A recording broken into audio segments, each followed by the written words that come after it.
The competition is something I thought of because there really is something special about singing Handel. I mean, obviously there are lots of good singers about, lots of young singers who are very accomplished, but the art of singing Handel is really special.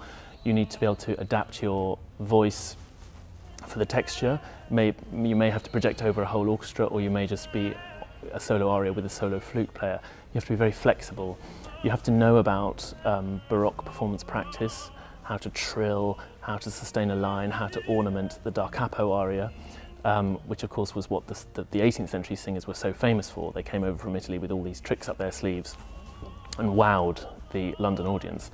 And that's partly what, of course, the modern singer has to do too, to persuade and also to thrill the listener.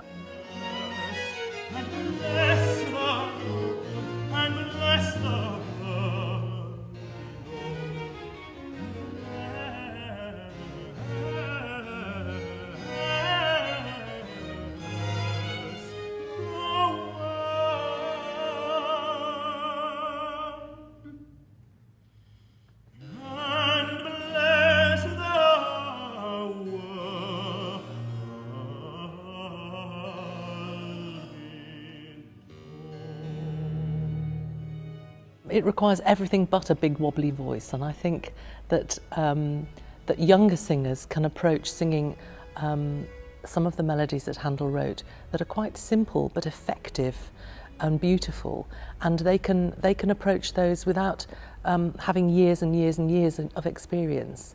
And I think there's a way in to this sort of music for young people, and so I would always advise a young singer to begin by singing some Handel, because it's not technically easy, but if you can get around some of the techniques needed for Handel, then it'll serve you in good stead.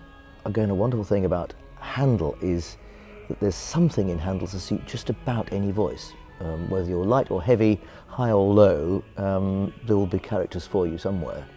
And so, with a bit of good programme planning, I think that young singers ought to have a feast in preparing for the competition as well. The wonderful thing about it, I feel, is that all 5 or 6 finalists are invited to perform in the festival the following year.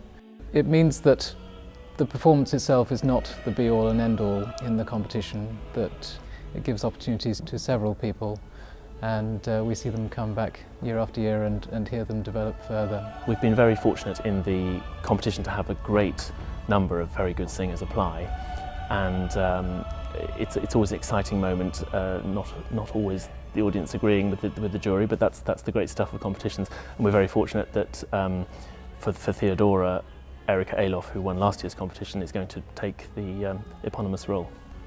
The competition win was a big surprise for me. I didn't expect to win anything. And there's been lots of work coming in throughout the year as a result. You know, people log on to competitions.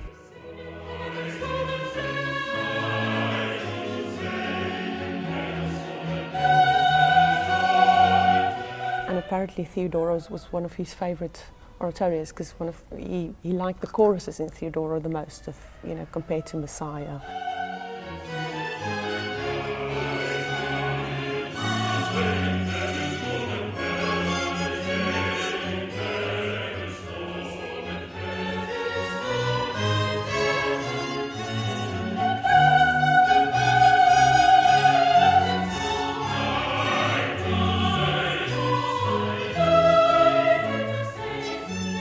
I think he loved popular drama. When I say that, I don't think he'd be doing the kind of musical theatre that we see on the West End, but I think he'd be doing something that was definitely appealed to everybody, that would have, again, bring people in to his drama. He loved setting dramatic texts and convincing and persuading people.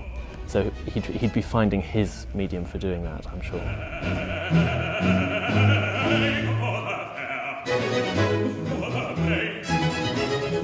One of his incredible traits that he had was, if you'll pardon the analogy, almost like a Madonna-like ability to be able to work out where the next big trend was going to be and to get on it before anyone else realised. So when he saw that opera was no longer popular, he changed and almost reinvented an entire new genre, oratorio, to make money out of that. But also, if you, for example, Theodora itself, he tapped into, at the time, there was an incredible craze for these novels like Clarissa and Pamela, Samuel Richardson, of these virtuous damsels in distress, and so he wrote an oratorio basically about that. So he was canny, he had his finger on the pulse, and he knew what would sell, and he was never afraid to reinvent himself or his music. So in that respect, I think perhaps Madonna learned a few things from him.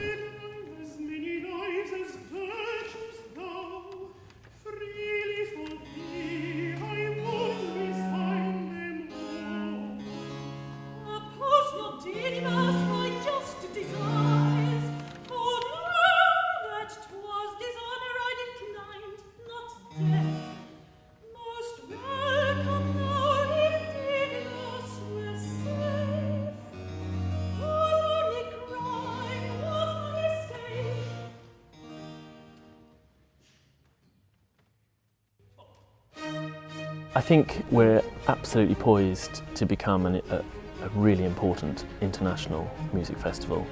As often with these things from humble beginnings, it was very much a local thing in Handel's church in Mayfair, a lot of local performers, and gradually we've broadened the horizon of the festival. We have more visiting artists, which is exciting, but of course incurs its own costs.